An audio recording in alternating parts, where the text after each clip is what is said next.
नमस्कार साथियों, जय हिंद। संकल्प परिवार में आप सभी का स्वागत है। और आज हम जिला दर्शन की सीरीज के अंदर राजस्थान का जनसंख्या में सबसे बड़ा जो हमारी राजधानी है जयपुर, उसके बारे में आज बात करेंगे। तो जयपुर के पार्ट 1 के तहत आप सभी का स्वागत है। कितने लाइव जुड़ चुके हैं एक बार आप सभी कमेंट कीजिए और इस क्लास को आप एक बार शेयर कीजिए और उसके साथ ही हम क्लास को शुरू करते हैं। आज की क्लास जो है वो हमारी बहुत ही इंपॉर्टेंट रहने वाली है। देखें कितने लाडले आज लाइव आ चुके हैं, देखते देखें। जी बिल्कुल, नमस्ते भाई साहब, हुक्म नमस्ते कह रहे हैं। नमस्ते जी, नमस्ते जी, बिल्कुल सभी को राम राम, सभी को नमस्ते, सभी को राम राम। और इसी के साथ में आज की हमारी जिला दर्शन की जो क्लास है, जिसमें हम जयपुर जिला दर्शन के बारे में बात करने वाले हैं, महत्वपूर्ण प्रश्नोत्तरी की बात करने वाले हैं। जी बिल्कुल, सभी के देख पा रहा हूं मैं। जी ललिता जी वारेट कह रहे हैं सोमी से प्रणाम। जी प्रणाम आपको भी, राम राम। सभी जितने भी भाई बंधु प्रणाम कर रहे हैं सभी को प्रणाम, राम राम। और इसी के साथ आज की हम क्लास शुरू करते हैं। आप एक बार क्लास को लाइक कीजिए, अपने मित्रों के साथ शेयर कीजिए और हम आज का पहला प्रश्न लेते हैं। पहला जो प्रश्न है आज का हमारा, जयपुर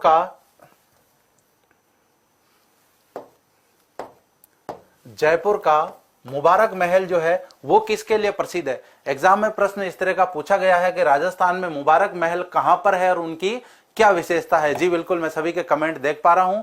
तो मुबारक महल जो है उनकी विशेषता क्या है और वो कहां पर स्थित है, तो इसी संदर्भ में ये प्रश्न घुमा के तैयार किया गया है। सीधा प्रश्न तो यही आता, चूंकि हम यहाँ पर जयपुर जिला दर्शन पढ़ रहे हैं। अभी मैं अगर आपको प्रश्न पूछता मुबारक महल किस जिले में है, अभी आप उछल कूद करके इसका आंसर देते हैं। कोई कहता टोंक में है, कोई कहता जयपुर में है। तो एग्जाम में जो प्रश्न है वो इससे रिलेटेड ही घुमा फिरा के पूछा जाता है। तो यहां पर यदि हम बात करें तो मेहमान नवाजी के लिए जो है वो जयपुर का मुबारक महल प्रसिद्ध है। और यदि इस मुबारक महल की यदि हम बात करें तो इसका निर्माण करवाने वाले व्यक्ति जो वो थे सवाई माधो सिंह ने बनवाए। माधो सिंह जी ने इनको बनाया था। और ये जो महल है मुबारक महल, ये किसके लिए जाने जाते हैं, स्पेशली मेहमान नवाजी के लिए जाने जाते हैं। लेकिन ऊंटों की कुर्बानी के लिए जो बना मुबारक महल है, मुबारक महल, तो ये कहां पर है, ये टोंक जिले के अंदर है। तो अगर आपको प्रश्न जो है उसको पहले तो पढ़ना है कि प्रश्न क्या पूछा गया है। यदि सीधा प्रश्न पूछा गया है राजस्थान में मुबारक महल कहां पर है, तो हमें ऑप्शन में देखना है कि जयपुर दे रखा है कि टोंक दे रखा है। ऐसा कभी नहीं होगा कि दोनों ऑप्शन दे रखे होंगे, और होगा तो दोनों को कंबाइन दे रखा होगा, अलग अलग ऑप्शन में नहीं होंगे। फिर सीधा प्रश्न भी पूछा जा सकता है कि राजस्थान में ऊंटों की कुर्बानी के लिए कौन सा मुबारक महल प्रसिद्ध है, कहां का है, तो वो यहां पर आपको पढ़ के आंसर देना है। जी बिल्कुल, मैं सभी के कमेंट देख पा रहा हूं। एक बार आप सभी क्लास को शेयर कीजिए। आज 500 प्लस आपके लाइव होने चाहिए। बिल्कुल, आज बहुत ही महत्वपूर्ण क्लास है, तो आप सभी को बीच बीच में इस क्लास को शेयर भी करना है। तभी नेक्स्ट क्वेश्चन की बात करते हैं। आज का नेक्स्ट प्रश्न जो है, नेक्स्ट प्रश्न है आज का, मौर्य की सभ्यता के प्रमाण राजस्थान में उपलब्ध हैं। हम यदि बात करें राजस्थान में संबंधित मौर्यों की, तो मौर्य जो है उन्होंने राजस्थान के बहुत सारे भूभाग पर शासन किया, जिसमें हम पढ़ते हैं कि चित्तौड़गढ़ दुर्ग पर प्रारंभ में मौर्यों का अधिकार था। मान मौर्य को पराजित करके वहां पर बप्पा रावल ने अधिकार कर लिया। इस तरीके से हम राजस्थान में पढ़ते हैं कि बहुत सारी जगह से मौर्यों के प्रमाण मिलते हैं। लेकिन यहां पर यदि हम अकॉर्डिंग टू ऑप्शन बात करें, तो ऑप्शन के अकॉर्डिंग यहां पर हम बात करें तो बैराट, गणेश्वर, चाकसोर, आहड़ हो जाएगा। इसमें बैराट की यदि हम बात करें तो विराटनगर इसका पुराना नाम है, महाभारत कालीन ये स्थल है। बैराट के अलावा यदि हम बात करें तो बैराट के अलावा यदि हम बात करें तो पुठोली, ये पड़ता है चित्तौड़गढ़ में, चित्तौड़गढ़। और इसके अलावा यदि हम बात करें कणसुवा या कणसवा, ये कहां पर है, कोटा में है।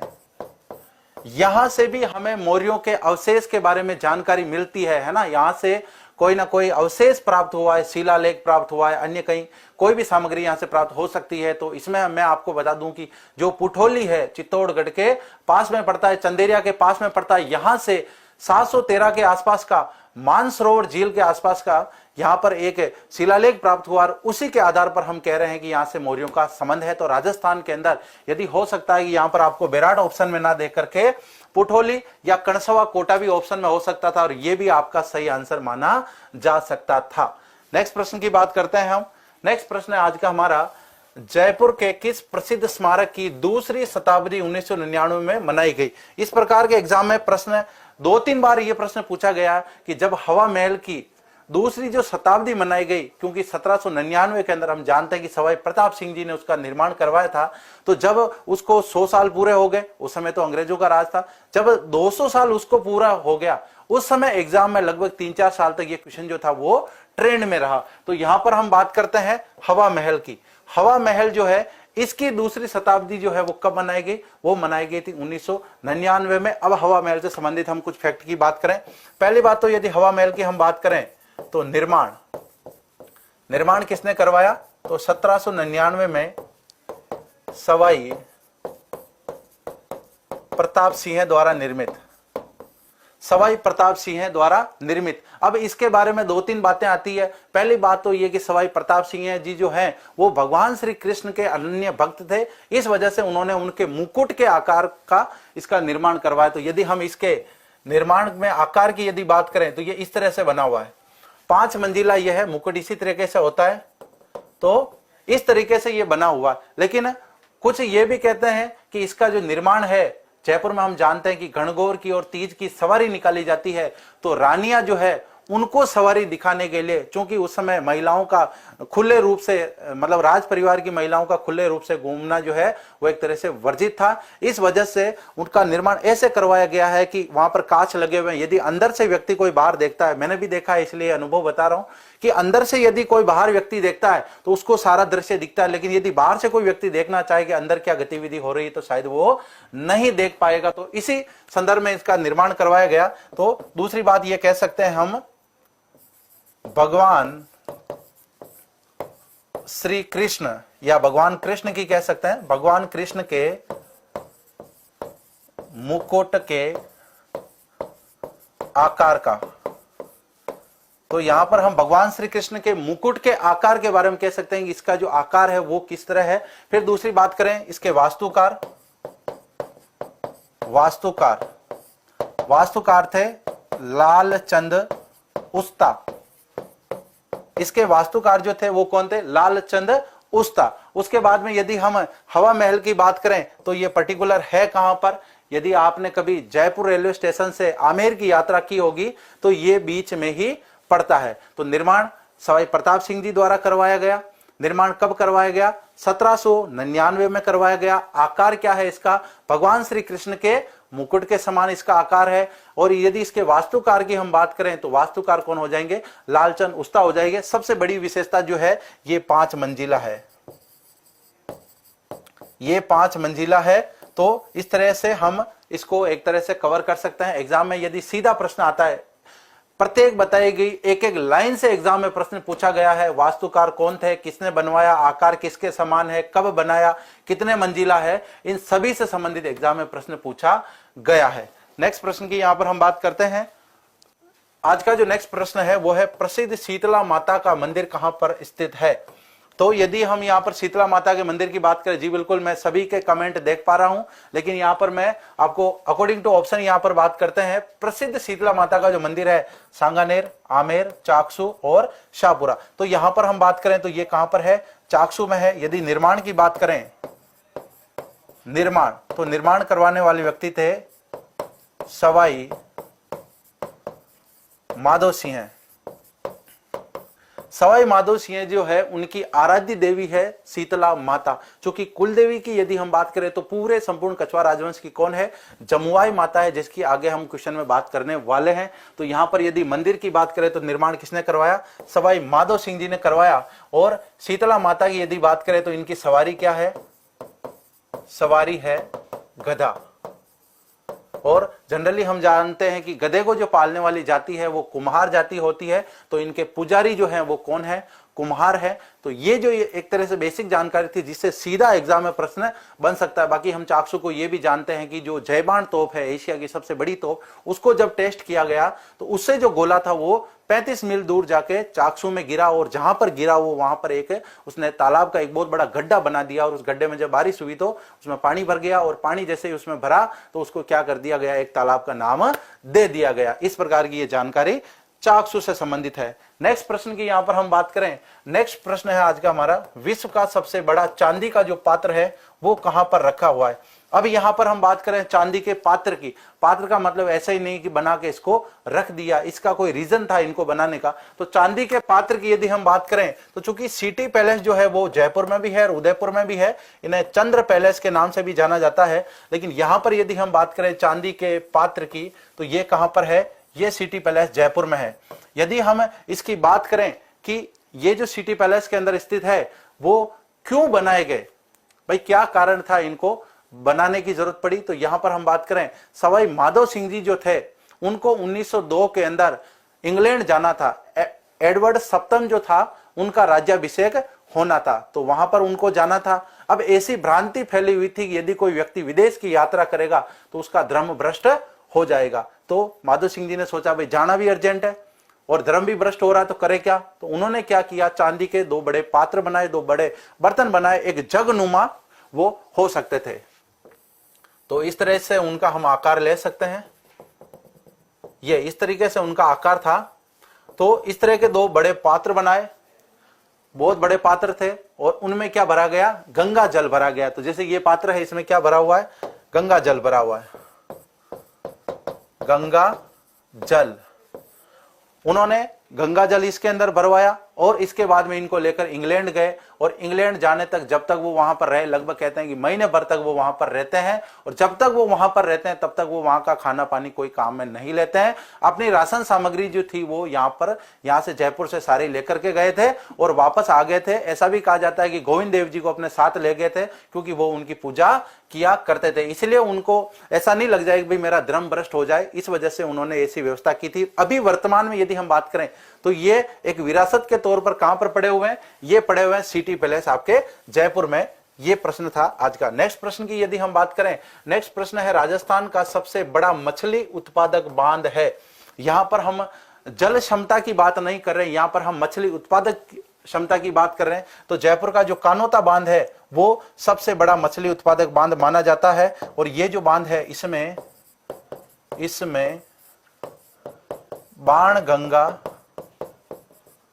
नदी का पानी आता है।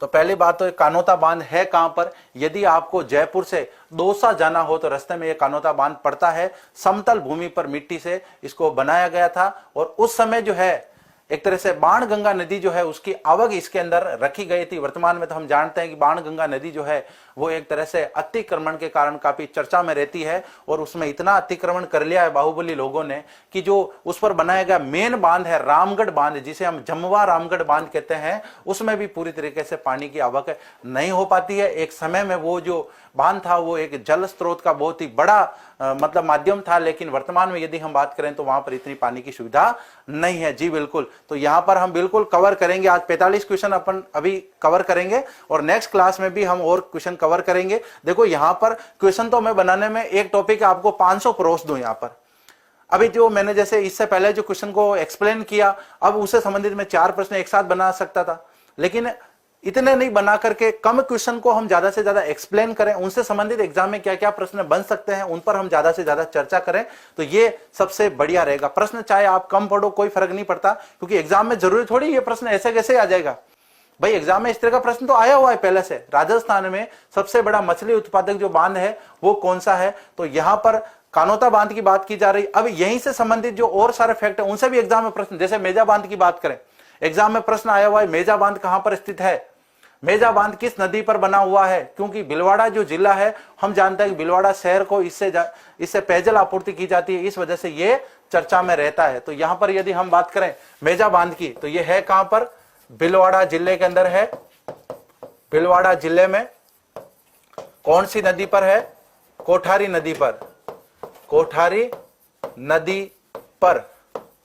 तो ज्यादा प्रश्न पढ़ने से अच्छा है कि प्रश्न को ध्यान से पढ़ा जाए, उसके ऑप्शन के बारे में चर्चा की जाए कि इस तरीके के प्रश्न जो हैं वो घुमा फिरा के और कैसे प्रश्न बनाए जा सकते हैं। भाई ये जो सारे प्रश्न बनाए हैं ये मैंने स्वयं बनाए हैं, अपने अनुमान से बनाए हैं कि इस तरीके से पहले एग्जाम में प्रश्न आए हुए हैं, इस तरीके से वापस आने की संभावनाएं हैं। बाकी किताबों में बहुत सारे प्रश्न दे रखे हैं, आपको पता है, एग्जाम में आए हुए भी दे रखे हैं, भावी संभावित प्रश्न भी दे रखे हैं, लेकिन उनको एक्सप्लेन बहुत सारी किताबों में नहीं कर रखा। एक दो किताबें होगी जिनमें एक्सप्लेन कर रखा है, तो यहां पर हम एक्सप्लेन कर रहे हैं, इनको आराम से पढ़ रहे हैं। इनको यदि हम आराम से एक्सप्लेन करके पढ़ेंगे तो शायद एग्जाम में हो सकता है कि सीधा प्रश्न ये ना पूछ के सीधा प्रश्न ऐसा पूछ लिया जाए कि मेजा बांध कहां पर है, किस नदी पर है। अभी हम नेक्स्ट यहां पर और बांध करते हैं। जवाई बांध की यदि हम बात करें यहां पर, तो जवाई बांध जो है वो कहां पर है, वो पाली जिले में सुमेरपुर के निकट है और जवाई नदी पर ही है ये।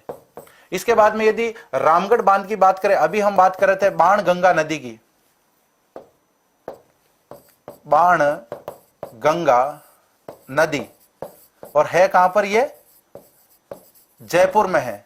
तो यहां पर यदि हम जमुआ रामगढ़ बांध की बात करें तो इसका मूल नाम क्या है, रामगढ़ बांध है, लेकिन यहां पर जमुआई माता का मंदिर है। अभी मैं बता रहा था कि जमुआई माता जो है वो जयपुर के या आमेर के जो कछवा शासक हैं उनकी क्या मानी जाती है, कुल देवी मानी जाती है। प्रारंभ में यदि हम बात करें तो दूल्हे राय ने यहां पर कब्जा किया था और उसी समय इस मंदिर का निर्माण हुआ था, और ये बांध के निकट ही स्थित है। इस वजह से उस क्षेत्र का नाम भी क्या पड़ गया, जमुआ रामगढ़ पड़ गया। और एक सबसे बड़ी बात, 1975 में बनी जो शोले फिल्म थी, उसमें जो रामगढ़ की स्टोरी जो आती ना, गब्बर सिंह कहता रहता ना, होली कब है, होली कब है, तो वो जो शूटिंग है वो कहां की पहाड़ियों की है, वो रामगढ़ की पहाड़ियों की ही है ना। और अब किसी अगर आपको कोई पूछ ले होली कब है, तो गब्बर सिंह को बता देना कितने मार्च को है होली, ठीक है ना। तो इस तरीके से हम यदि प्रश्नों को कंप्लीट करें तो एग्जाम में प्रश्न जो है वो बाहर जाने की कोई संभावना नहीं है। जमुआ रामगढ़ के बारे में हमने बात की, बाण गंगा नदी पर है ये, जयपुर जिले की रामगढ़ तहसील में ये बांध बना हुआ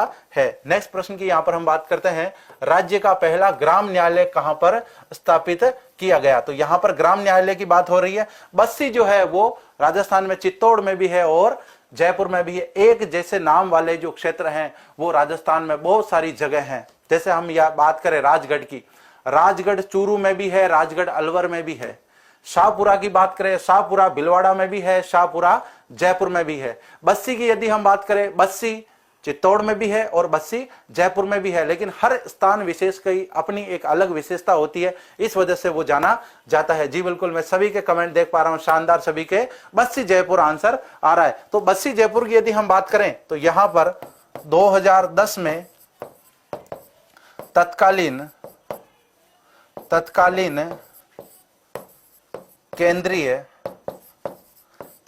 केंद्रीय मंत्री वीरप्पा मोइली जो है, उन्होंने यहां पर क्या किया था, ग्राम न्यायालय की स्थापना की थी। और नेक्स्ट प्रश्न की यहां पर हम बात करते हैं, बिल्कुल ग्राम न्यायालय की यहां पर बात हो गई। नेक्स्ट प्रश्न की यहां पर बात करते हैं। प्रश्न है, यदि मैं अंग्रेजों की नौकरी करूंगा तो इनको देश से बाहर कौन निकालेगा। ये जो प्रसिद्ध कथन है, एग्जाम में कई बार पूछा गया है, प्रसिद्ध स्वतंत्रता सेनानी अर्जुन लाल सेठी के मुंह से निकला हुआ ये वक्तव्य है। जब इनको अंग्रेजों ने इनकी सेवा से खुश होकर कहा कि आप यहां पर नौकरी कीजिए, तो इन्होंने कहा था कि यदि मैं अंग्रेजों की नौकरी करूंगा, तो इन्होंने अपने लहजे में कहा था कि यदि अर्जुन लाल सेठी अंग्रेजों की नौकरी करेगा तो भारत माता को आजाद कौन करवाएगा और इन अंग्रेजों को देश से बाहर कौन निकालेगा। और उसके बाद हम जानते हैं अर्जुन लाल जी सेठी के बारे में, प्रसिद्ध स्वतंत्रता सेनानी है। 1941 में जो इनकी मृत्यु है वो अजमेर में हो जाती है। और बहुत सारे ऐसा कहते हैं कि लोग इनको मतलब मुस्लिम समझ के इनको दफना दिया, लेकिन इनकी अपनी अंतिम इच्छा थी कि मुझे वहीं पर दफनाया जाए। अंतिम समय में इन्होंने वहां पर बच्चों को पढ़ाने का कार्य किया, तो अंतिम समय में जो इनकी कर्मस्थली है वो अजमेर रही है। तो यहां पर हम बात कर रहे थे अर्जुन लाल सेठी के बारे में, प्रसिद्ध वक्तव्य है, एग्जाम की दृष्टि से बहुत ही ज्यादा इंपॉर्टेंट है, याद रहे। नेक्स्ट बात करें हम, राज्य का पहला निर्यात संवर्धन औद्योगिक पार्क कहां स्थापित है। अब यहां पर जो है वो पूछा जा रहा है, निर्यात संवर्धन औद्योगिक पार्क ये क्या होता है। तो हम जानते हैं स्पेशल इकोनॉमिक जोन, जैसे कि हम अलवर की बात करें, अलवर के अंदर सबसे ज्यादा बहुराष्ट्रीय कंपनियां हैं, उसमें भी सबसे ज्यादा जो है वो जापान की कंपनियां हैं।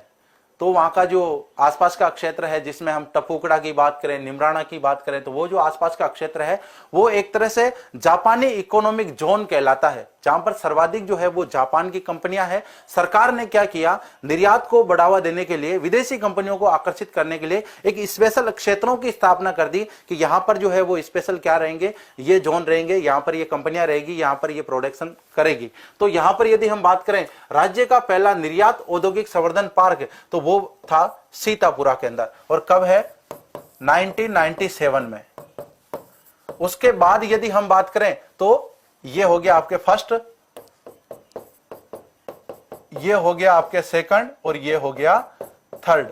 तो यहां पर ये तीसरे नंबर पर है, ये पहले नंबर पर है, ये और ये दूसरे नंबर पर। राजस्थान में वर्तमान में यदि हम बात करें तो 3 निर्यात संवर्धन औद्योगिक पार्क है, और वो कहां कहां पर है, बोरानाडा जोधपुर में है, सीतापुरा जयपुर में है, और निमराना अलवर में है। इसी के साथ में नेक्स्ट प्रश्न की यहां पर हम बात करें, निम्न में से कौन सा मंदिर जो है वो जयपुर जिले में नहीं है। तो यहां पर बात करें शीतला माता का जो मंदिर है वो कहां पर है, चाकसू के अंदर है।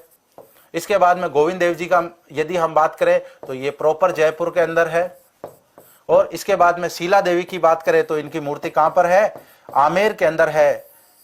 राजा मानसिंह हैं, राजा मानसिंह कहां से लाए थे, बंगाल के शासक केदार से छीनकर इनको यहां पर लाके स्थापित करवाए। तो भाई ये बाजना गणेश जो है ये कहां पर है, तो बाजना गणेश की यदि हम बात करें तो ये कहां पर है, सिरोही के अंदर है। कल ही हम बात कर रहे थे कि सिरोही जिले में जो गणेश जी का मंदिर है उसके पास में एक झरना चलता रहता है, और वो ऐसे कल कल कल की आवाज करता रहता है झरना, इस वजह से गणेश जी का नाम भी क्या पड़ गया, बाजना गणेश पड़ गया। और आज संकल्प परिवार के टेलीग्राम चैनल पर गणेश जी से संबंधित एक शानदार पोस्ट डाली गई है। इससे पहले जो है वो हनुमान जी से संबंधित एक पोस्ट डाली गई थी कि राजस्थान में प्रसिद्ध जो हनुमान जी के मंदिर हैं वो कहां कहां पर है, किस किस स्थिति में है, और उनको किस किस नाम से जाना जाता है। आज जो पोस्ट डाली गई है वो पोस्ट है आपके गणेश जी से संबंधित। राजस्थान में गणेश जी के मंदिर कहां कहां के प्रसिद्ध है, जैसे हम बात करें बोहरा गणेश जी की, उदयपुर के प्रसिद्ध हैं। इस तरफ हम बात करें रणद भंवर त्रिनेत्र गणेश जी, वो कहां के हैं,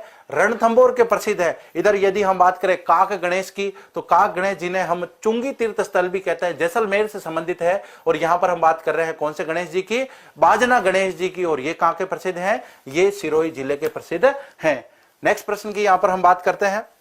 आज का नेक्स्ट प्रश्न है हमारा, भारतीय थल सेना की कौन सी कमान का मुख्यालय जयपुर में है। अब यहां पर जो है ये उत्तरी नहीं है, यहां पर है दक्षिणी। पहली बात तो ये दक्षिणी जो है, दक्षिणी पश्चिमी कमान की यदि हम बात करें, ये उत्तर पश्चिमी कैसे हो गया कि राजस्थान में भारतीय रेल की उत्तर पश्चिमी जो कमान है उसका मुख्यालय कहां पर है, वो है जयपुर में। तो यहां पर यदि हम बात करें भारतीय थल सेना की जो कमान है, उत्तरी कमान की यदि हम बात करें भारतीय थल सेना की, तो ये कहां पर है, उधमपुर के अंदर है, उधमपुर। और ये उधमपुर कहां पड़ता है, J&K में पड़ता है। यदि हम दक्षिणी कमान की यहां पर बात करें तो दक्षिणी कमान जो है वो हो जाएगी आपके पुणे महाराष्ट्र में, पुणे महाराष्ट्र के अंदर, महाराष्ट्र यहां पर हो जाएगी। पश्चिमी कमान की यदि हम बात करें तो ये पड़ेगी आपके चंडीगढ़ के अंदर। और यदि हम बात करें दक्षिणी पश्चिमी कमान की, दक्षिणी पश्चिमी जो कमान है वो राजस्थान के जयपुर में स्थित है, और सबसे नवीन कमान इसको माना जाता है। तो यहां पर दक्षिणी हो जाएगा और यहां पर भी दक्षिणी हो जाएगा। इसके बाद में आंसर कौन सा हो जाएगा, आपके चौथे नंबर का आंसर हो जाएगा। नेक्स्ट प्रश्न की यहां पर बात करें, इंटरनेट से जुड़ने वाला राज्य का पहला गांव है।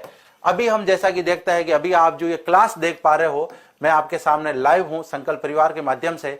तो ये जो है ये सभी जो काम हो रहा है ये इंटरनेट के माध्यम से हो रहा है, बिना इंटरनेट के ये संभव नहीं है। तो राजस्थान में सबसे पहले इस तरह की शुरुआत कहां की गई, तो वो आएगा आपके नायला गांव। नायला गांव जो है वो जयपुर में स्थित है, और ये राजस्थान की जो इंटरनेट से जुड़ने वाली है वो पहली ग्राम पंचायत या पहला गांव माना जाता है। आज तो हर गांव के अंदर ई मित्र स्थापित है, और लगभग सभी काम आजकल ऑनलाइन हो चुका है। लॉकडाउन ने तो हमें एक तरह से ऑनलाइन होने का आदी बना दिया गया है। इससे पहले ऑफलाइन शानदार क्लास चल रही थी, लेकिन जैसे ही लॉकडाउन हुआ, लगभग साल भर के लॉकडाउन में आप सभी ने घर पर बैठ करके इंटरनेट के माध्यम से, मोबाइल के माध्यम से, सोशल मीडिया के माध्यम से ही ज्ञान अर्जन किया या पढ़ाई आपने की होगी। तो ये कौन सा गांव हो जाएगा? नायला हो जाएगा। हवाला गांव आप जानते हो पहला शिल्प ग्राम है, सम बिल्कुल वनस्पति क्षेत्र रहित गांव है। और सायला जो है ये गुजरात में एक जिला पड़ता है। नेक्स्ट प्रश्न की यहां पर हम बात करें, जयपुर का लूणियावास गांव प्रसिद्ध है। बहुत ही प्रसिद्ध यहां पर यह प्रश्न है। गधों का मेला जो है राजस्थान में लूणियावास में लगता है। गधा जो है वो शीतला माता की सवारी माना जाता है। अभी यहां पर हम बात कर रहे थे, तो यहां पर यदि बात करें तो गधों के मेले के लिए प्रसिद्ध है। भाई पशु मेले की यदि हम बात करें तो यहां पर यदि गधों के साथ में दूसरे पशु भी होते और उनसे संबंधित मेला भी होता तो हम ये इसको क्या मान लेते? हम इसको मान लेते कि ये सभी पशुओं का मेला है। धार्मिक मेले की बात करें, धार्मिक मेला नहीं है। घोड़ों से संबंधित मेला नहीं है। घोड़ों का जो तीर्थ स्थल है वो हम सभी जानते हैं कि आलम जी का दौरा कहलाता है। तो यहां पर जो है ये आंसर क्या हो जाएगा? गधों का मेला यहां पर सही आंसर हो जाएगा। नेक्स्ट प्रश्न की यहां पर बात करें, काले संगमरमर के लिए जयपुर का कौन सा क्षेत्र प्रसिद्ध है? तो यदि हम मकराना की बात करें तो मकराना कहां पर है? नागौर में है। सफेद संगमरमर के लिए प्रसिद्ध, सफेद संगमरमर के लिए प्रसिद्ध। और यदि हम बात करें भैंस लाना तो ये कहां पर है? जयपुर के अंदर है। और किसके लिए प्रसिद्ध है? काले संगमरमर के लिए, है ना। साथ में मरना मतलब संगमरमर, है ना। तो ये जो है ये कहां का प्रसिद्ध है? यदि भैंस लाना की बात करें, राजस्थान में कई तरह का जो है वो मार्बल मिलता है। जैसे हम राजसमंद में आर के मार्बल माइंस की बात करें, वहां पर भी मार्बल मिलता है। यदि हम बात करें ग्रेनाइट सिटी की, जालोर की, तो वहां पर जो ग्रेनाइट नाम का पत्थर निकलता है वो भी मार्बल का एक प्रकार है। मार्बल का मतलब ये होता है कि कीमती पत्थर। नॉर्मल पत्थर को हम क्या कहते हैं? मार्बल नहीं कह सकते। मार्बल जो है वो एक तरह से सुंदर पत्थर जो होता है, उसमें यदि हम सफेद संगमरमर की बात करें तो कहां का प्रसिद्ध है? मकराना का प्रसिद्ध है। और उस संगमरमर से जो है वो आगरा में स्थित ताजमहल बना हुआ है। और ताजमहल जो है विश्व में अजूबों में उसकी गिनती की जाती है। तो यदि हम काले मार्बल की बात करें, काले संगमरमर की बात करें तो वो कहां का प्रसिद्ध है? भैंसलाना जयपुर का प्रसिद्ध है। नेक्स्ट प्रश्न की यहां पर हम बात करें, मंकी वैली के नाम से जयपुर का कौन सा क्षेत्र प्रसिद्ध है ना। मंकी का नाम देखते ही पता चल रहा है कि यहां पर बात किसकी हो रही है? बंदरों की यहां पर बात होने वाली है। तो यहां पर यदि हम बात करें सांगानेर, बैराट, बस्सी या गलताजी, तो गलताजी जो है जयपुर के अंदर, जयपुर में जो गलताजी है यहां पर रामानंदी संप्रदाय की पीठ है। रामानंदी संप्रदाय की पीठ है। और इस पीठ की स्थापना करने वाले व्यक्ति जो हैं वो कौन है? कृष्ण दास पैहारी। भाई हम बात कर रहे हैं गलताजी की। गलताजी जो है वो रामानंदी पीठ के लिए जाने जाते हैं। और रामानंदी जो संप्रदाय है उनकी पीठ जो है वो प्रमुख पीठ कहां पर है? गलताजी में है। स्थापना करने वाले व्यक्ति कौन है? कृष्णदास पैहारी जी हैं। लेकिन वर्तमान में यदि हम वहां पर बात करें तो वर्तमान में वहां पर बंदरों की संख्या अधिक होने के कारण इसे क्या कहा जाता है? मंकी वैली के नाम से भी जाना जाता है। तो यहां पर हमने बात की मंकी वैली के बारे में। मंकी वैली क्यों कहा जाता है? तो बंदरों की अधिकता के कारण जाना जाता है। बाकी जो हम गलताजी की बात करें तो वो रामानंदी संप्रदाय की वहां पर प्रमुख पीठ है और कृष्णदास पैहारी जी द्वारा वो पीठ स्थापित है। जी बिल्कुल, सभी के मैं कमेंट देख पा रहा हूं, सभी को मजा आ रहा है, बहुत बढ़िया है। आनंद के साथ में आपको पढ़ना चाहिए। जी बिल्कुल। अब हम नेक्स्ट प्रश्न की यहां पर बात करते हैं, जवाहर कला केंद्र की स्थापना कब हुई थी? तो यहां पर यदि जवाहर कला केंद्र की बात करें तो 1993 में जवाहर कला केंद्र जो है वो बनकर कंप्लीट हो गया।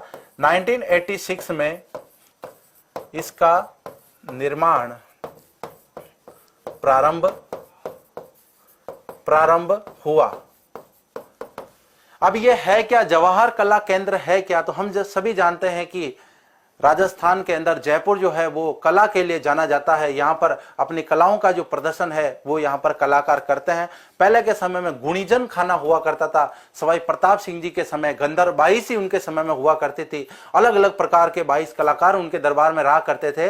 तो ये कला को प्रोत्साहन देने का एक माध्यम है और उसे कहा जाता है जवाहर कला केंद्र। 1993 में ये बनकर तैयार हो गया। बाकी 1986 के अंदर इसका निर्माण प्रारंभ हुआ था। और ये कहां पर स्थित है? ये जयपुर में स्थित है। नेक्स्ट प्रश्न की यहां पर हम बात करते हैं। नेक्स्ट प्रश्न की यहां पर हम बात करें, निम्न में से कौन सी अकादमी जयपुर में नहीं है? तो यहां पर हम बात करें हिंदी ग्रंथ अकादमी की, बिल्कुल जयपुर में है।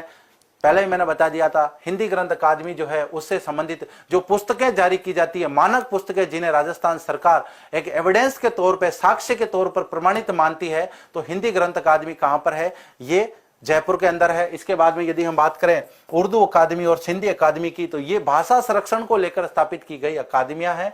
तो यहां पर क्या है, भाषाओं को संरक्षण दिया जाता है। लेकिन यदि हम बात करें राजस्थानी भाषा साहित्य अकादमी, इसे हम राजस्थानी भाषा साहित्य एवं संस्कृत अकादमी भी कह सकते हैं, और ये कहां पर है? ये है आपके बीकानेर के अंदर, ये बीकानेर के अंदर है। इस वजह से ये ऑप्शन आपके अलग हो जाएगा। नेक्स्ट प्रश्न की यहां पर हम बात करते हैं, जयपुर शासकों के शाही स्मारक किस नाम से जाने जाते हैं? जी बिल्कुल, राजा महाराजाओं के जो स्थान है, शाही शमशान घाट जो जिसको हम कह सकते हैं, वो सभी जो है वो अपने एक विशेष नाम से जाने जाते हैं। क्योंकि पहले जब राजा महाराजाओं का समय था, तो उस समय जब राजा की अंत्येष्टि होती थी, राजा का दाह संस्कार होता था, तो जिस जगह राजा का दाह संस्कार होता था उस जगह लगभग राजा की क्या बना दी जाती थी?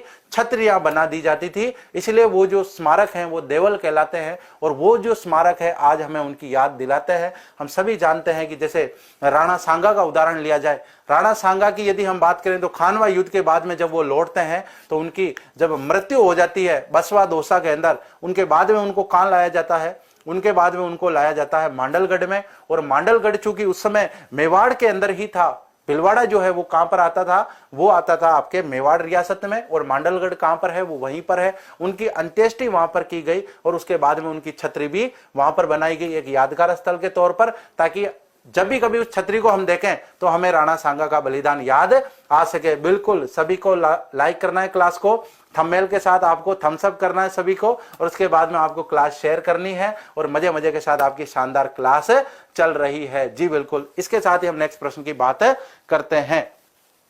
नेक्स्ट जो आज का हमारा प्रश्न है, जयपुर फुट क्या है? इस तरीके के जो प्रश्न है आजकल बिल्कुल उसके बारे में बताया ही नहीं जा रहा है वो क्या चीज है, और सीधा प्रश्न आपको वहां पर पूछा जा रहा है। तो यहां पर यदि हम बात करें, पिछले प्रश्न को ले लेते हैं। बिल्कुल यहां पर इस प्रश्न की बात करें, जयपुर के शासकों का जो शाही शमशान घाट है वो कहलाता है गेटोर की छतरियां। और ये गेटोर की जो छतरियां हैं ये कहां पर पड़ती है? ये पड़ती है नाहरगढ़ के और आमेर के बीच का जो मार्ग है वहां पर पड़ती है। बड़ा बाग की यदि हम छतरियों की बात करें तो ये कहां पर है? ये जैसलमेर में है, जैसलमेर। और किन से संबंधित है? बाटी शासकों से संबंधित, बाटी शासकों से संबंधित। इसके बाद में यदि हम क्षारबाग की बात करें तो ये कहां पर है? कोटा के अंदर है। और कोटा में जो शासन करने वाले हैं वो हाड़ा चौहान, हाड़ा चौहानों से संबंधित है। और महासतिया हम सभी जानते हैं ये कहां पर है? आहड़ उदयपुर में है। और ये किससे संबंधित है? ये सिसोदिया राजघराने से संबंधित है। सिसोदिया जो राजवंश है उससे संबंधित ये स्थान है। तो बिल्कुल मेरे हिसाब से आपको ये क्लियर हो गया होगा। फिर इसके बाद में हम नेक्स्ट प्रश्न की यहां पर बात करते हैं। नेक्स्ट जो प्रश्न है वो है, जयपुर फुट क्या है? कृत्रिम अंग है, चित्रकला संस्थान है, वेधशाला है, या ये कोई स्मारक है? तो यहां पर यदि हम बात करें तो ये क्या है? एक कृत्रिम पैर है। और डॉक्टर पी के सेठी, डॉक्टर पी के सेठी द्वारा विकसित विश्व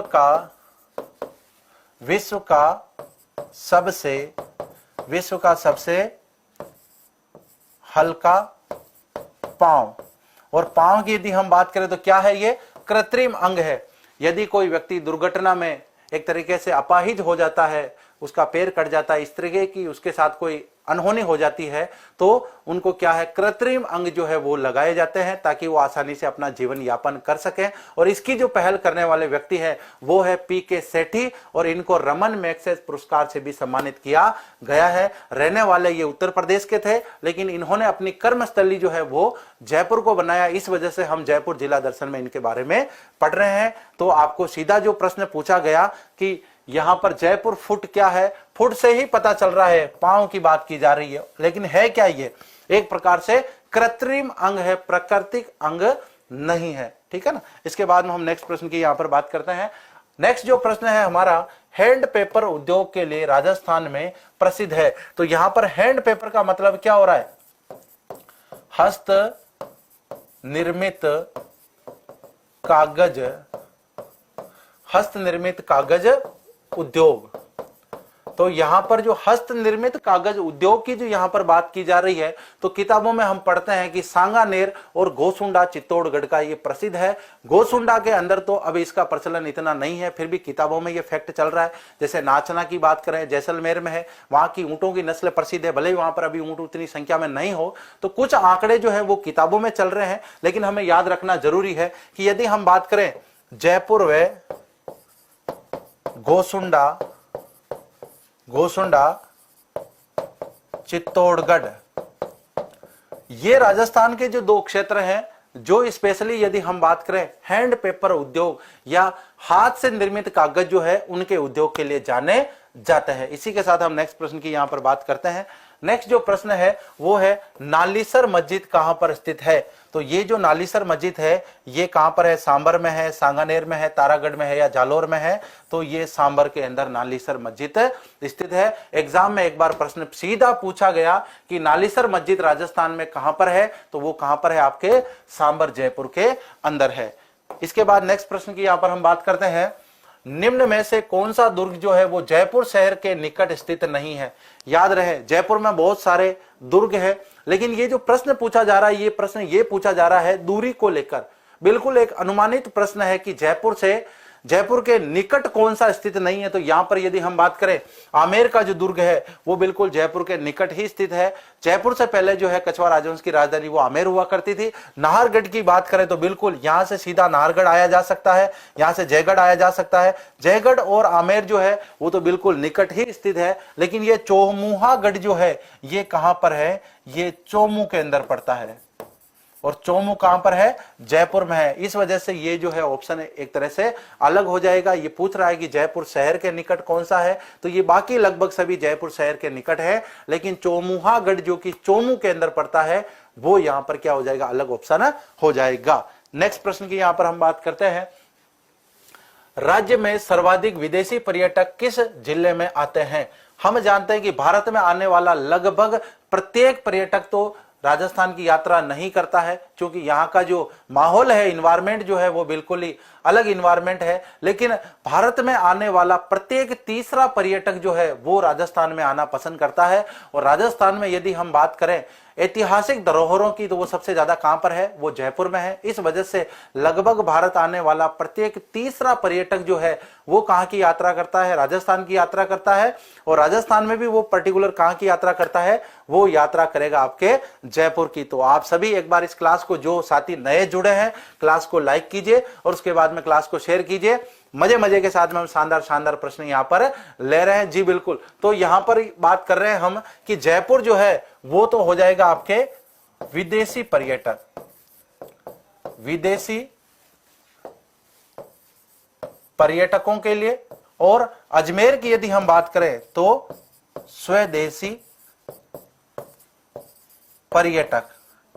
विदेशी पर्यटक लगभग जयपुर में आना पसंद करते हैं, लेकिन यदि वो भारत में घूमने के लिए आए तो क्या वो जयपुर में ही घूमेंगे, उसके बाद में उदयपुर भी जाएंगे और भी दूसरी जगह भी वो घूमने के लिए जाएंगे। तो सबसे ज्यादा जो विदेशी पर्यटक हैं वो राजस्थान में जयपुर में आते हैं, उसके बाद में उदयपुर में आते हैं। लेकिन यदि हम स्वदेशी पर्यटकों की बात करें, स्थानीय भारतीय पर्यटकों की बात करें, तो भारतीय पर्यटक जो है वो राजस्थान में सबसे ज्यादा कहां पर आते हैं, यहां पर अजमेर के अंदर आते हैं। ये जो प्रश्न है वो है कि राज्य में सर्वाधिक विदेशी पर्यटक जो है वो जयपुर जिले में आते हैं। इसके बाद हम नेक्स्ट प्रश्न की बात करें, किस नृत्य शैली का आदिम घराना जयपुर रहा है। अब यहां पर जो है ये एग्जाम में जो प्रश्न पूछा गया था, वो एग्जाम में प्रश्न इस तरीके से पूछा गया कि जयपुर जो आदिम घराना है वो किस नृत्य से संबंधित है, या कथक नृत्य जो है इसको हम एक शास्त्रीय नृत्य भी कहते हैं, शास्त्रीय नृत्य। ये जो शास्त्रीय नृत्य है इसका संबंध राजस्थान के आदिम घराने से रहा है, और आदिम घराना राजस्थान का जयपुर रहा है इससे संबंधित। और यदि हम कथक की बात करें तो बिरजू महाराज इसके बहुत बड़े कलाकार माने गए हैं कथक के। और ये कौन सा नृत्य है? उत्तरी भारत का एक शास्त्रीय नृत्य है। बाकी यदि हम इन नृत्यों की बात करें, कथकली, भरतनाट्यम या कुचिपुड़ी, ये सभी दक्षिणी भारत के जो है वो शास्त्रीय नृत्य माने जाते हैं। इसके बाद में हम नेक्स्ट प्रश्न की यहां पर हम बात करें। नेक्स्ट जो प्रश्न है वो है जयपुर नगर की स्थापना किसने व कब की? भाई हम जब जयपुर जिला दर्शन की बात कर रहे हैं और उसमें हम जयपुर की स्थापना की बात नहीं कर रहे हैं, ये तो कोई होने वाली बात नहीं है। तो यहां पर बात करते हैं हम जय सिंह प्रथम 1727, प्रताप सिंह 1799, जय सिंह द्वितीय 1727, मान सिंह 1727। सबसे पहले मैं आपके कंफ्यूजन यहां पर दूर कर देता हूं। जयपुर के अंदर प्रसिद्ध 2 जय सिंह हुए हैं। एक का नाम था मिर्जा राजा जय सिंह, दूसरे का नाम था सवाई जय सिंह। अब हमें यहां पर यह समझना पड़ेगा मिर्जा राजा जय सिंह कौन है और सवाई जय सिंह यहां पर कौन है। तो यदि हम मिर्जा राजा जय सिंह की बात करें, जिनका संबंध पुरंदर की संधि से है, उनके जीवन की सबसे बड़ी जो एग्जाम में जो पॉइंट से जो प्रश्न बनता है वो है पुरंदर की संधि, जो शिवाजी को उन्होंने विवश कर दिया था पुरंदर की संधि के लिए। लेकिन यहां पर यदि हम बात करें जयपुर की, तो हम सभी जानते हैं कि सवाई जय सिंह है, जिन्हें जय सिंह द्वितीय के नाम से भी जाना जाता है। जी बिल्कुल। तो सवाई जय सिंह की यदि हम बात करें, जिन्हें जय सिंह द्वितीय के नाम से भी जाना जाता है, जिनका शासनकाल सन 1700 से लेकर 1743 का माना जाता है, उनका नाम क्या है? सवाई जय सिंह सेकंड। तो ये जो आंसर हो जाएगा वो सवाई जय सिंह सेकंड हो जाएगा। हम सभी जानते हैं कि जयपुर की जो स्थापना है वो 18 नवंबर 1727 को हुई थी और करने वाले व्यक्ति कौन है? सवाई जय सिंह द्वितीय कह दो, या तो इनको सवाई जय सिंह कह दो या सवाई जय सिंह इनको द्वितीय कह दो, एक ही बात है। लेकिन जय सिंह फर्स्ट जो है उनका मूल नाम क्या है? मिर्जा राजा जय सिंह है। यहां पर यह कंफ्यूजन आपको दूर करना चाहिए। तो यहां पर हमने इसकी बात की, विद्याधर भट्टाचार्य के नेतृत्व में यहां पर बात होती है। नेक्स्ट प्रश्नों में हम और उनकी बात करेंगे। यहां पर नेक्स्ट प्रश्न है जयपुर जिले का जिला शुभंकर क्या है? तो यहां पर यदि हम बात करें, चित्तल जो है वो जयपुर का जिला शुभंकर है। तेंदुए की बात करें तो ये पाली से संबंधित है। कृष्ण मृग जो है वो चूरू से संबंधित है। बटबड़ पक्षी जो है वो किसी जिले का जिला शुभंकर नहीं है। यहां पर यदि हम भट्ट तीतर की बात करें, है ना, तो भट्ट तीतर किसका हो जाएगा? बीकानेर का यहां पर हो जाएगा। तो इसी के साथ ये प्रश्न कंप्लीट हुआ। नेक्स्ट प्रश्न की यहां पर हम बात करते हैं, जयपुर जिले का जनसंख्या घनत्व कितना है? तो भाई राजस्थान के अंदर जो है वो सबसे ज्यादा है, राज्य में सर्वाधिक। जनसंख्या घनत्व की यदि हम बात करें तो जैसलमेर जो है, जैसलमेर राज्य में सबसे कम, राज्य में सबसे कम। जनसंख्या घनत्व का मतलब यह होता है कि प्रति वर्ग किलोमीटर में निवास करने वाली जनसंख्या जो है वो जनसंख्या घनत्व कहलाती है। कि 1/1 यदि हम बात करें, जैसे कि ये 1 किलोमीटर का हम एरिया लेते हैं, इस तरह भी यदि हम बात करें तो ये 1 किलोमीटर है, और यदि इस तरह भी यदि हम बात करें तो ये 1 किमी है। इस क्षेत्र में जो जनसंख्या निवास करती है, तो जैसे जैसलमेर में कैसे निवास करती है, ऐसे, और जयपुर की यदि हम बात करें तो ऐसे। ये अभी जो हो रहा है ये तो जयपुर की जनसंख्या को मान लो, और इससे पहले जो है वो किसको मान सकते हैं? हम जैसलमेर को मान सकते हैं। जी, इस तरीके से हम इस क्वेश्चन को क्लियर कर सकते हैं। तो यहां पर आपको क्लियर हो गया होगा कि 595 जो है वो जयपुर का है, और 17 व्यक्ति प्रति वर्ग किलोमीटर जो है वो जैसलमेर का है। जयपुर राज्य में प्रथम, सबसे ज्यादा, और जैसलमेर राज्य में सबसे कम यहां पर हम बात कर रहे हैं। इसी के साथ हम नेक्स्ट प्रश्न की बात करते हैं। नेक्स्ट जो प्रश्न है वो है एशिया का सबसे बड़ा रेलवे यार्ड है। तो यहां पर जो है फुलेरा जो है वो मीटर गेज का एशिया का सबसे बड़ा रेलवे यार्ड माना जाता है। फुलेरा जो है वो कहां पर है? फुलेरा जयपुर के अंदर है। और फुलेरा से यदि हम बात करें तो जैसे हम चित्तौड़ से यात्रा करके जयपुर की तरफ जाते हैं, तो जयपुर से पहले 55 किलोमीटर पहले फुलेरा का स्टेशन आता है।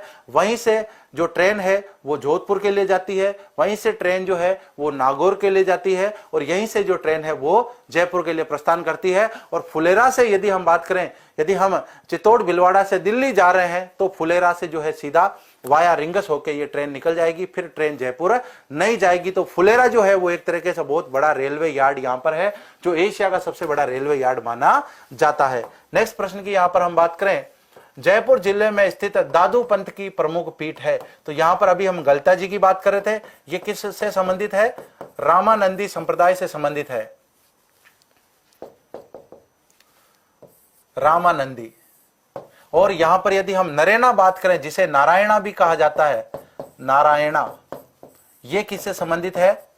दादू पंथ से। और यहीं पर स्थित बैराणा की पहाड़ी, बैराणा की पहाड़ी, यहीं पर बैराणा की पहाड़ी स्थित है। दादू संप्रदाय की यदि बात करें, दादू पंथ की बात करें, तो राजस्थान के अंदर बहुत सारी जगह जो है इनके आश्रम बने हुए हैं। लेकिन यहां पर यदि हम मुख्य पीठ की बात करें जो कि जयपुर में है, वो कहां पर है? नरेना में है या नारायणा, जयपुर में हम यहां पर कह सकते हैं। यहीं पर बैराणा की पहाड़ी स्थित है और इसी पहाड़ी से ऐसा माना जाता है कि पीछे का जो एरिया है वो जंगली एरिया पड़ता है और इनके जो अनुयायी है वो शवों को नहीं जलाते हैं और वहां पर पहाड़ी से नीचे फेंक देते हैं या वहां पर पशुओं के लिए खाने के लिए छोड़ देते हैं। ऐसी इनकी मान्यता है कि जीते जी हम किसी के काम आए ना आए, लेकिन मरने के बाद भी यदि हमारे शरीर को खाकर कोई जीव जंतु अपना पेट भरता है तो इससे बड़ी कोई बात नहीं हो सकती। तो ये जो सारी बातें हैं वो किससे संबंधित है? नरेना से संबंधित है, नारायणा से संबंधित है। नेक्स्ट प्रश्न की यहां पर हम बात करते हैं, राज्य का सबसे बड़ा दुग्ध पैकिंग प्लांट या स्टेशन कहां स्थापित है? तो यहां पर क्या बात कर रहे हैं हम? दुग्ध पैकिंग प्लांट की बात कर रहे हैं। भाई जैसे हम सरस की बात करें तो सरस जो है वो लगभग सभी जगह उसके प्लांट स्थित है, हर एक एक जिले में, दो दो जिले के अंदर उसके स्थापित है। लेकिन यहां पर यदि हम बात करें सबसे बड़ा जो है वो कहां पर है? कोटपुतली में है। और अजमेर के बारे में हमने बात की थी, पद्मा डेयरी जो राज्य की सबसे पुरानी प्राचीन डेयरी मानी जाती है। रानीवाड़ा जो है ये कहां पर है? जालोर के अंदर है और यहां पर राज्य की सबसे बड़ी डेयरी स्थित है। और यदि हम यहां पर उदयपुर की बात करें तो उदयपुर में इस प्रकार का कुछ नहीं है, उदयपुर में सबसे ज्यादा गायें पाई जाती है। तो राजस्थान से संबंधित ये फैक्ट हुए। तो कोटपुतली जो है कहां पर पड़ता है? जयपुर में पड़ता है। और यहां पर जो है सबसे बड़ा पैकिंग प्लांट है यहां पर, है ना, जहां पर दूध को पैक किया जाता है। नेक्स्ट प्रश्न है, राज्य की सबसे बड़ी झील है।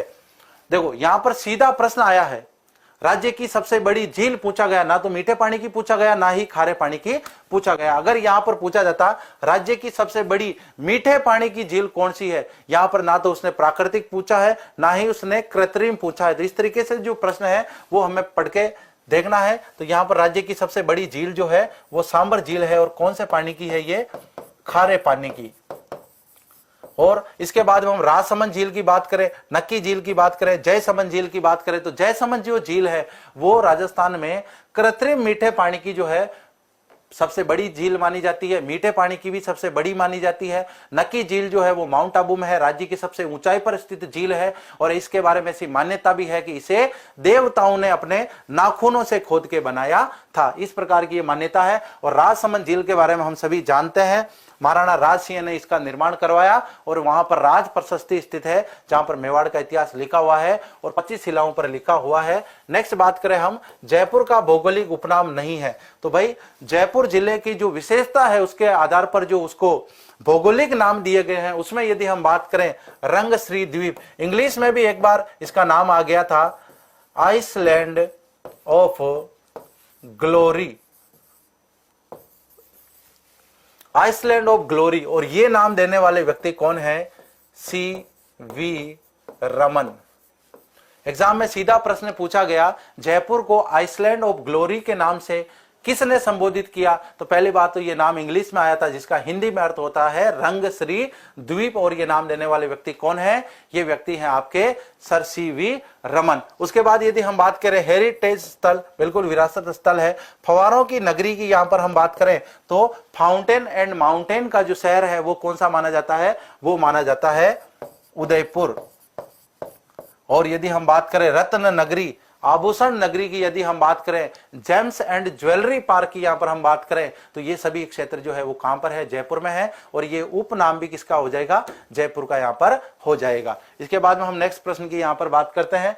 नेक्स्ट जो प्रश्न है वो है, सरगासूली का निर्माण किस जयपुर शासक द्वारा करवाया गया। तो यहां पर जो ये सरगासूली है, इसी का एक अन्य नाम क्या है, ईसर लाट। तो ये जो सरगासूली है, इसका निर्माण करवाने वाले व्यक्ति हैं सवाई जय सिंह, ईश्वरी सिंह, माधो सिंह और सवाई राम सिंह। तो यहां पर ईश्वरी सिंह जो है, इन्होंने राजमहल जो कि टोंक में है, राजमहल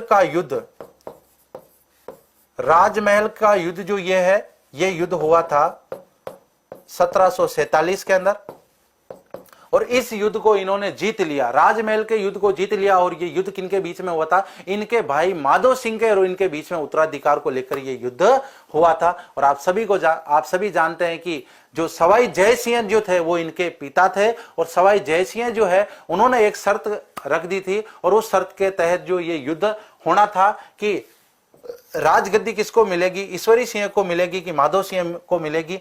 तो देवारी समझौतों के अनुसार तो माधो सिंह को मिलनी चाहिए थी, लेकिन चूंकि बड़ा कौन था, बड़ा था यहाँ पर ईश्वरी सिंह, इसलिए यह शासक बना। तो बाद में माधो सिंह ने इसका विरोध किया और यह घटना हुई। तो ये जो युद्ध हुआ था, इस युद्ध की याद में 1749 में इन्होंने सरगासूली का निर्माण करवाया, इसर लाट का निर्माण करवाया। और ऐसा कहा जाता है कि बाद में इन्होंने मराठों से परेशान होकर के इसी से कूद करके आत्महत्या कर ली। जयपुर के एकमात्र शासक थे जिन्होंने आत्महत्या कर ली थी। किनसे दुखी होके, मराठों से दुखी होके। पहले तो उनका कत्लेआम करवाया, लेकिन बाद में उन्होंने बहुत ज्यादा परेशान किया जब उनसे धन वसूली करने के लिए, तो उसके बाद में परेशान होकर इन्होंने आत्महत्या कर ली थी। तो ये जो सरगासूली है, इसी का नाम ईसर लाट है, और निर्माण करने वाले व्यक्ति कौन है, ईश्वरी सिंह यहाँ पर होंगे। नेक्स्ट प्रश्न की यहाँ पर बात करें, सांबर जयपुर के निकट स्थित देवयानी तीर्थ जो है वो किस नाम से जाना जाता है। तो यहाँ पर यदि हम तीर्थों की मामा की बात करें, तीर्थों के भांजे की बात करें, तो भांजा हो जाएगा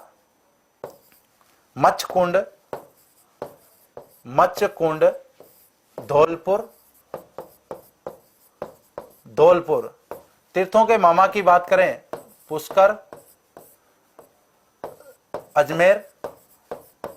और यदि तीर्थों की नानी की बात करें तो ये देवयानी तीर्थ जो है ये सांबर जयपुर के निकट पड़ती है। इसे क्या कहा जाता है, तीर्थों की नानी के नाम से जाना जाता है। इसी के साथ में हम नेक्स्ट प्रश्न की यहां पर बात करते हैं। नेक्स्ट जो प्रश्न है, एक जैसे 9 महलों के लिए प्रसिद्ध दुर्ग कौन सा है। तो ये नाहरगढ़ में प्रसिद्ध है। और यदि हम इन एक जैसे 9 महलों की बात करें तो बनवाने वाले कौन थे, सवाई माधो सिंह।